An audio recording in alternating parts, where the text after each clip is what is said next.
First up, we have Woolworths. It's a combination of a food and clothing retailer targeting well-off customers. It recently acquired David Jones in Australia. It has a market cap of 90 billion rand, a PE ratio of 25.47 and a dividend yield of 2.6%. So, I mean, this is one that obviously has a massive clothing aspect and, you know, one that they're growing a lot. But let's focus on the grocery side. A great business model. You have to walk through the clothing sector to get to the groceries, high-end stuff.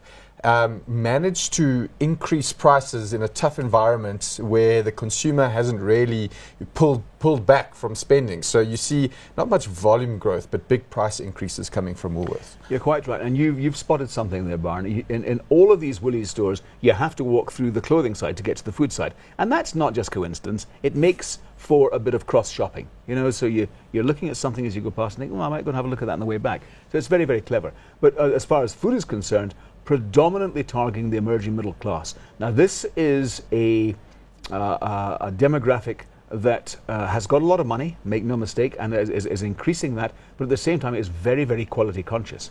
And again, it's no accident that they choose Woolies.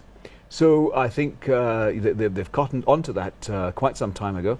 And I think not just that, but also I think they've been very aggressive on the promotions front. One of the few food retailers where you go on a regular basis and they say buy 3 for the price of 2.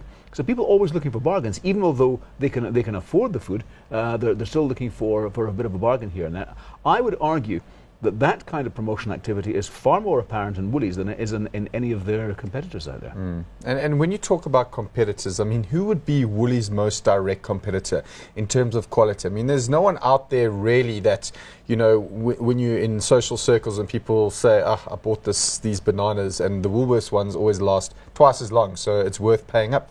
Yeah. For that kind of good. Who else is trying to get into that niche? Yeah, the thing is this: the real competition, the competition that attacks them head on, is very, very disparate. So, and I don't mean this in any pejorative way, but Pick n Pay doesn't compete with Woolies, not in the top end. Neither does Shoprite. They might argue that Checkers does, but frankly, in my opinion, I don't think they do.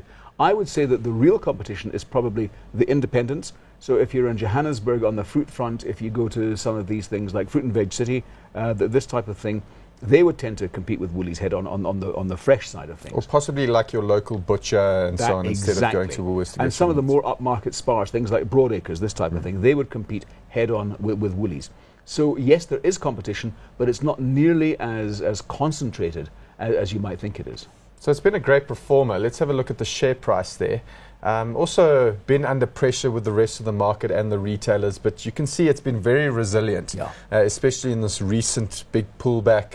And they've got nice diversity. I mean, you could consider the Australian dollar a hard currency, and that economy seems to be doing all right, nicely diversified, even though it is quite commodities dependent.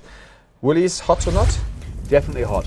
It's something that I've liked for a long time, and it just seems to be getting better and better. And you feel the stability in the share price is probably offering a decent entry position? I think so. No, look, they haven't as yet. They've hardly even begun to exploit the synergies that you can get from David Jones in Australia. So that's a much longer term prospect. Nice rand hedge.